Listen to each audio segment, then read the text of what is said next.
Praise the lord. ఈరోజు వాక్య భాగం మత్తయి సువార్త 27వ అధ్యాయం 3వ వచనం.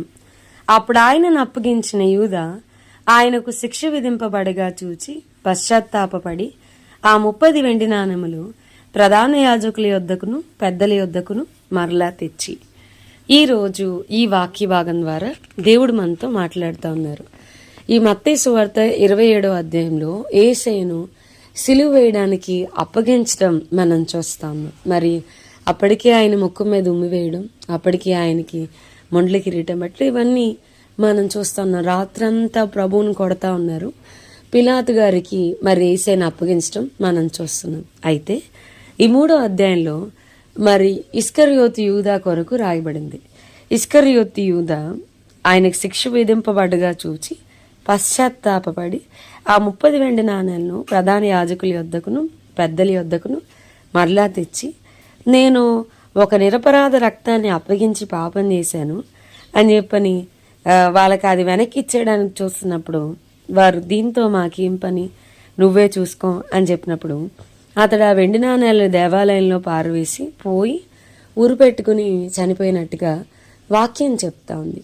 మరి ప్రధాన యాజకులు, పరిసయ్యులు, శాస్త్రులు వీళ్ళందరూ యేసయ్యను ఎట్లా పట్టుకోవాలి, ఎట్లా ఈయన్ని మనం బంధించాలి అని వెతుకుతున్నప్పుడు ఇస్కరియోతు యూదా ఇదే ఇంటెన్షన్స్తో మరి ముందుకు రావడం, వాళ్ళ దగ్గరికి వెళ్ళి నేను ఆయన అప్పగిస్తే నాకేం మీరు తిరిగిస్తారని చెప్పని 30 వెండి నాణాలకి మరి డీల్ కుదరడం మనం చూస్తున్నాం.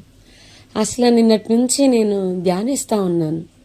అసలు ఎవరి ఇస్కరియోతు యూదా, ఎందుకు దేవుడిని అప్పగించాడు, who is he, what is the background of him, Bible అసలు ఇతని కొరకు ఏం చెప్తుంది అని చూస్తే ఇస్కరియోతు అన్న పదానికి అర్థం ఏంటంటే కరియోతు అన్న ప్రాంతానికి ఇతను చెందిన యూదయా ప్రాంతానికి చెందినవాడు ఇస్కరియోతు యూదా అనేది మరి అతని పేరు యొక్క అర్థం. పలానా ప్రాంతానికి చెందినవాడు అనేది ఇస్కరియోతు యూదా స్తుతి.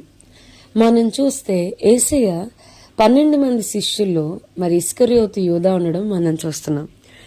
అసలు ఈ 12 మందిని దేవుడు చాలా ఆషామాషిగా అయినా తీసుకున్నాడా, రాంగ్ సెలక్షన్ అయినా జరిగిందంటే కాదు. వాక్యం చెప్తుంది 12 మందిని యేసయ్య నన్ను వెంబడించండి అని సెలెక్ట్ చేయకముందు రాత్రంతా ఆయన ప్రార్థనలో గడిపి వాళ్ళని సెలెక్ట్ చేసినట్టుగా మనం చూస్తున్నాం. రాత్రంతా యేసయ్య ప్రార్థనలో గడుపుతూ వచ్చాడు, గడిపి వాళ్ళని సెలెక్ట్ చేశాడు. కాబట్టి ఆయన సెలక్షన్ ఏమీ తప్పు కాదు, ఆయన ఎంపిక ఏమీ తప్పు కాదు. రెండోది, యేసే చేసిన ప్రతి అద్భుతాన్ని చాలా జాగ్రత్తగా అంటారు కదా. మరి పేతురు గారు కానీ మరి మొదటి యోహాన్ రాసిన పత్రికలో యోహాన్ గారు అంటారు, మేము కన్నవాటిని విన్నవాటిని మరి వాటన్నిటిని కోసం మేము ఏదైతే చూసామో కన్నులతో, వాళ్ళ చేతులతో ఏదైతే తాకి చూసారో అవంతా రాస్తా వచ్చారు. ఇస్కరియోతు యూదా ప్రభు యొక్క మరి ఆ బల్లారాధన, ఆ రొట్టె విరిచే సమయంలో ప్రభు యొక్క కుడి చేతి వైపు ఆయన పక్కనే కూర్చుని ఉన్నాడు అనేది మనకి లేఖనాల ప్రకారం అర్థమవుతుంది. అంత మాత్రమేనా, మరి యేసయ్య 12 మంది శిష్యులకి అపవిత్రాత్మల మీద, రోగముల మీద అధికారాన్ని ఇచ్చినప్పుడు ఇస్కరియోతు యూదా ఆ 12 మందిలో ఉన్నాడు. అతను ప్రార్థన చేసినప్పుడు కూడా ఎన్నో దెయ్యాలు పోయాయి. అతడు కూడా మరి చేతులు ఉంచినప్పుడు రోగులు స్వస్థత పొందారు. మరి మనం చూస్తే శిష్యులు చాలా ఎగ్జైట్ అయిపోతూ చాలా సంతోషంగా దెయ్యాలు వెళ్ళిపోతున్నాయి, స్వస్థతలు వచ్చేస్తున్నాయి, ఎంతో మంది బాగుపడుతున్నారని యేసు దగ్గరికి వచ్చి చెప్తున్నప్పుడు ఆయన అంటాడు, వీటి కొరకు మరి పరలోక రాజ్యంలో మీ పేర్లు రాయబడి ఉన్నాయనే దానికి మీరు ఇంకెక్కువ సంతోషపడాలి అని ఆయన శిష్యులతో మాట్లాడడం మనం చూస్తూ ఉన్నాం. మరి ఇంతగా ప్రభు యొక్క పరిచర్యలో మనం చూస్తే అపోస్తుల కార్యంలో 1వ అధ్యాయంలో శిష్యులు ఇస్కరియోతు యూదా కొరకు ప్రార్థన చేస్తూ తన చోటికి పోవుటకు యూదా తప్పిపోయి పోగొట్టుకునిన ఈ పరిచర్యలోను అపోస్తులత్వంలోను పాలు పొందుటకు నువ్వెవరిని ఏర్పాటు చేసుకున్నావు మాకు కనపరచమని. అపోస్తులత్వంలో అతను కూడా ఉండడం దేవుని యొక్క ఏర్పాటు. మరి కేవలం 30 వెండి నాణాల కొరకు ఎందుకు ఇస్కరియోతు యూదా ఇవన్నీ చూశాడు కదా, చూడడమేనా అంటే చేశాడు కదా. ఆ 12 గంపలు 5 రొట్టెలు 2 చిన్న చేపల్ని దేవుడు ఆశీర్దించినప్పుడు మిగిలిన 12 గంపల్లో ఒక గంప ఇస్కరియోతు యూదాదే కదా. మరి ఎందుకు ఇలాగా, ఎందుకు ప్రభువును అప్పగించేశాడు?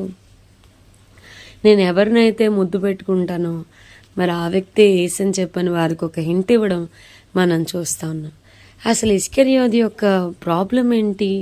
ఎందుకు ప్రభువుని అప్పగించాడు? మనం చూస్తే ఇస్కరియోతు యూదా యొక్క జీవితంలో ఆరంభం చాలా బాగుంది. అసలు వీళ్ళు ఎలాంటి వాళ్ళు శిష్యులు అంటే ప్రభు పిలుపుని విని వలలు విడిచిపెట్టి వచ్చిన వారు కదా. వారి ఉద్యోగాల్ని, వారి కుటుంబాల్ని, వాళ్ళకి కలిగిన సమస్తాన్ని వదిలిపెట్టి యేసుని వెంబడించారు కదా. కొంతమంది యేసు దగ్గరికి వచ్చి, అయ్యా మేము కూడా నిన్ను వెంబడిస్తాం, నీకు శిష్యులుగా ఉంటామంటే ఆయన అన్నాడు, నక్కలకి బొర్రెలున్నాయి, ఆకాశ పక్షులకి గూళ్ళున్నాయి, మనుష్య కుమారునికి తలవాల్చుటకైనా స్థలం లేదని. మరి అయినా ఈ 12 మంది ప్రతిదీ విడిచిపెట్టి యేసుని వెంబడించారు కదా. ఇస్కరియోతు యూదా కూడా తనకు కలిగిన ప్రతిదాన్ని వదిలిపెట్టి యేసుని వెంబడించి చివరాఖరికి 30 వెండి నాణాల కొరకు, అంటే ఒక రోజు కూలి కొరకు ఎందుకు ప్రభువుని అమ్మివేశాడు?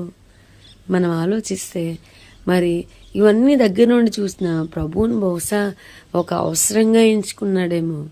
ఎంత దారుణంగా ఇస్కరియోతు యూదా తన ఆత్మీయ జీవితంలో పడిపోతూ వచ్చాడు. ఆ పరిశుద్ధులైన వారిని, నిరపరాధ రక్తమును భయంకరంగా ప్రభువునే అమ్మివేసుకున్నాడు.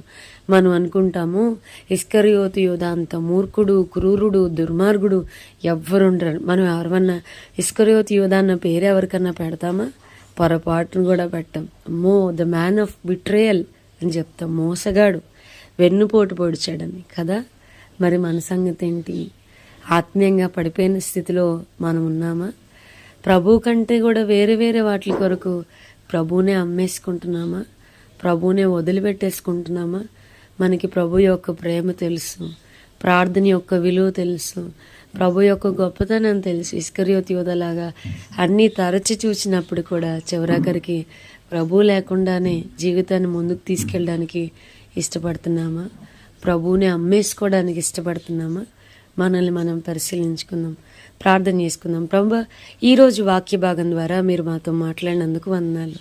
వాక్యమైన మా ప్రియులైన వారిని అందరినీ దీవించి ఆశీర్వదించమని యేసు నామమున అడిగి వేడుకొంచున్నాం తండ్రి. Amen. God bless you and have a blessed day.